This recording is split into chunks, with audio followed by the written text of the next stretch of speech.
Hello, magandang araw sa inyo mga idol. Ayan, so meron ba kayong mga electric fan tulad nito? Ayan. So ang issue nito hindi gumagana. Ayan. Sasaksak po natin sa kuryente. Tapos ma-power on po natin. Ayan o. Ayan, so wala siyang power. Kahit na naka number 3 na po yung ating selector switch. Ayan o. So walang power yung ating electric fan. So ating buksan at ating alamin kung bakit wala siyang power.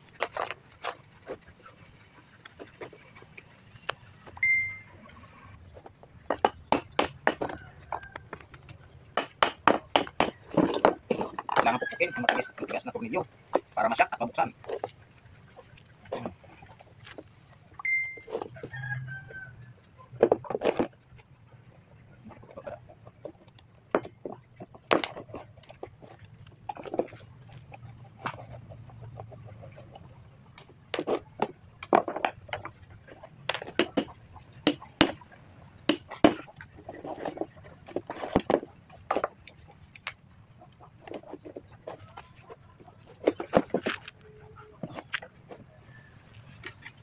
Pa.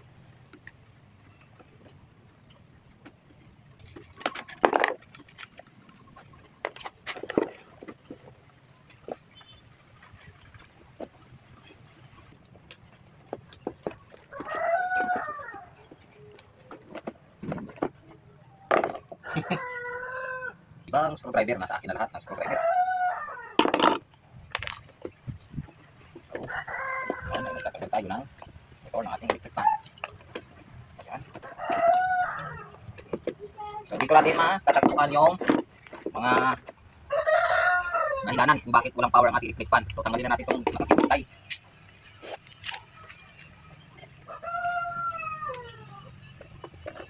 Tanggalin natin, tapos ito. Paghiwalayin natin yung mga kuryente. So, ingat lang, baka maputol yung wire.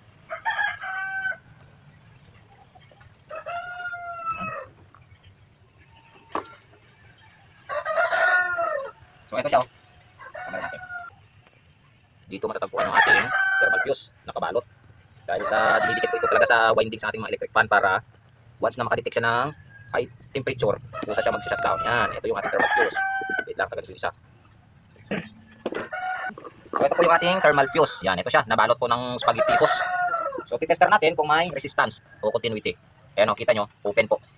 Walang continuity. So, ito po yung nagiging dahilan. Kaya po walang power yung ating mga electric fan. So, meron ako dito, thermal fuse. Magkaiba lang sila. Dahil ito, kwadrado. Ito naman, pahaba ng ilog. So, tanggalin natin para makita nyo. So, ito yung thermal fuse natin. Yung magkaiba nga lang yung thermal fuse na nabili ko isa sa dito sa original. Pero same naman sila ng thermal fuse. Yan. Pakita lang natin na ito na nga siya. Medyo may kasikipan. Ay, naputol pa. So, ito yung pinull out natin na thermal fuse. Bali, 134 degrees Celsius yung kanyang cut-off temperature. Yan, kung makikita sa ating camera. Tingnan natin. Yan o. Wait lang. Yan. O, yan o. 134 degrees Celsius ay. Nagalaw-galaw natin. Mahirap kasi pagmumurahin yung cellphone natin eh. So, ayan, 134 degrees Celsius yung cut-off temperature niya. So, ito naman yung binili ko. Itong pa-kwadrado na type. Ito po yung 145 degrees Celsius. So, 145 degrees Celsius po yung aking nabili. So, mas maganda to kasi medyo mataas-taas po yung ano nito, cut-off temperature. So, ito yung papalit natin. So, ito na ikakabit na natin. Lalagyan ko ng shrinkable tube. Para po na sa ganoon, hindi po mag-short yung ating linya. Yan. Kagandahan sa shrinkable tube, kapag pinainit mo, lumiliit.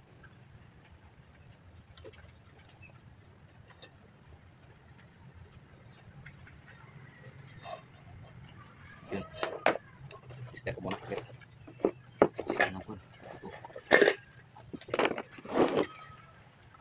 Kakabit natin dito ulit, babalik natin kung saan natin tinanggal kanina. Yan. Tapos susubukan natin mamaya.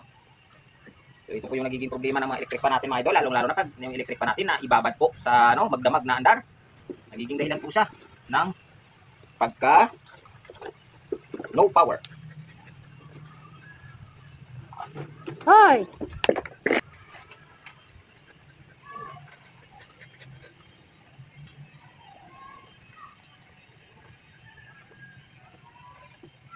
Ganito na rin po yung isang terminal. Mahirap pa po dito mga idol dahil sa aluminum windings po ito, yung electric fan.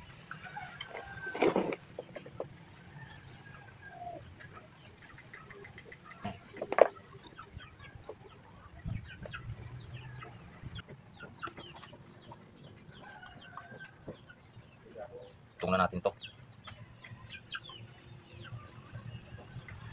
Para sigurado. Koneksyon.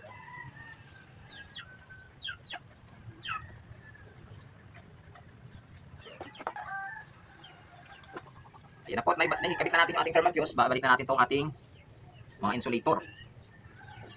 Para safety po tayo sa electric shock.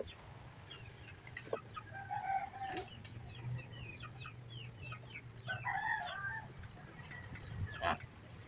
So ito naman po yung ating thermal fuse. Ibabaon po natin dito yun sa coil. Yan o. Yan, ibabaon po natin sa coil. Iipit po natin sa coil para sure ball na madidetect na talaga yung init ng ating coil. Yan. So dahil ilagay na natin ang thermal fuse, lagyan natin ng cable tie. Lagyan natin ng cable tie para sa ganon, maipit po yung ating mga windings.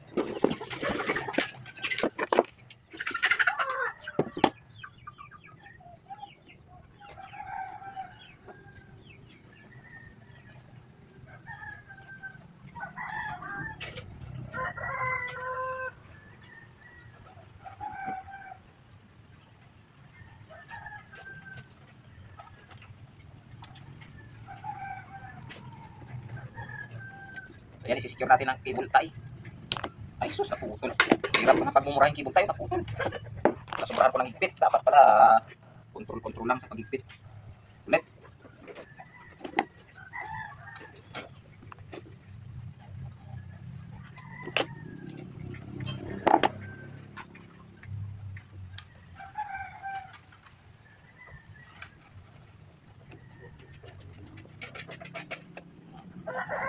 Yan, putulin lang natin para hindi na maputol.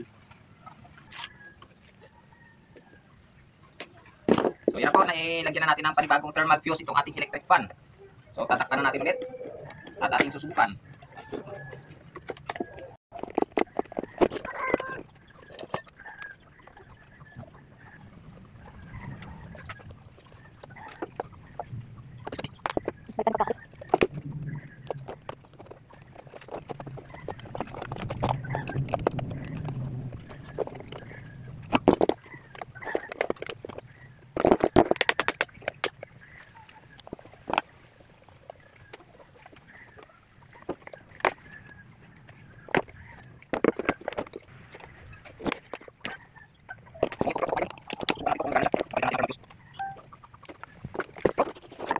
Siyang susubukan.